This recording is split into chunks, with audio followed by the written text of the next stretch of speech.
আমেরিকাতে একটা কনফারেন্স হয়েছিল। পৃথিবীতে যত ধর্মগ্রন্থ আছে সকল ধর্মগ্রন্থের 10 মিনিটের আবৃত্তি শোনাতে হবে। উদ্দেশ্য হচ্ছে এটা যাচাই করা কোন ধর্মগ্রন্থের তেলাওয়াত সবচেয়ে সুন্দর। বাইবেল, ত্রিপিটক, দশাতীর, বেদ, রামায়ণ, দীঘানিকায়া, জাউমিজ, সেকেন্ডেটল, কালমার্ক, ডোরা, ওল্ড টেস্টামেন্ট, নিউ টেস্টামেন্ট, জিন্দাবেস্তা এবং আল্লাহর কুরআন, সকল ধর্মগ্রন্থের শায়েখ, গুরু, ধর্মযাজক, ফাদার, কারীরা উপস্থিত। প্রথমে গীতাকে ডাকা হলো। 10 মিনিট আবৃত্তি শেষ। গীতা থেকে 10 মিনিট আবৃত্তি শেষ হয়ে গেল। একে একে সকল ধর্মগ্রন্থের 10 মিনিট করে আবৃত্তি শেষ হয়ে এলো। সর্বশেষ ডাকা হলো আল কুরআন তেলাওয়াত করার জন্য। সেদিন এই প্রতিযোগিতায় অংশগ্রহণ করেছিলেন মিশরের কারি আব্দুল বাসেত ইবনে আব্দুস সামাদ।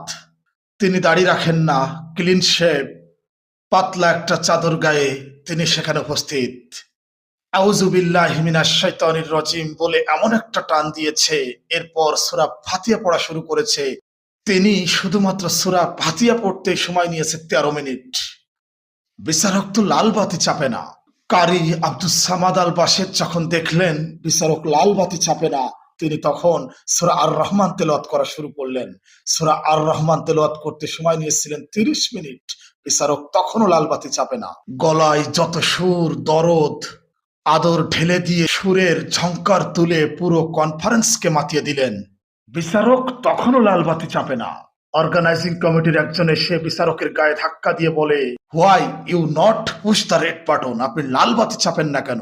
বিচারক ধাক্কা খেয়ে উঠে দাঁড়িয়ে এভাবে বলছে, ও মিশরের কারি আব্দুস সামাদ আল বাসেত, তুমি কি শোনাচ্ছ? পাগল হয়ে যায়।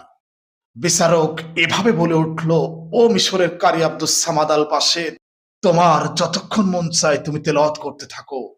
এটাই হচ্ছে পবিত্র কোরআন। যে কোরআনের তেলাওয়াত শুনলে হৃদয়ের মধ্যে ঝংকার ওঠে, হৃদয় শীতল হয়ে যায়।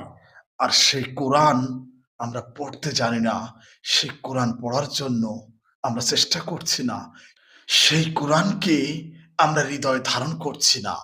বড় আফসোস, বড় হতভাগা জাতি আমরা।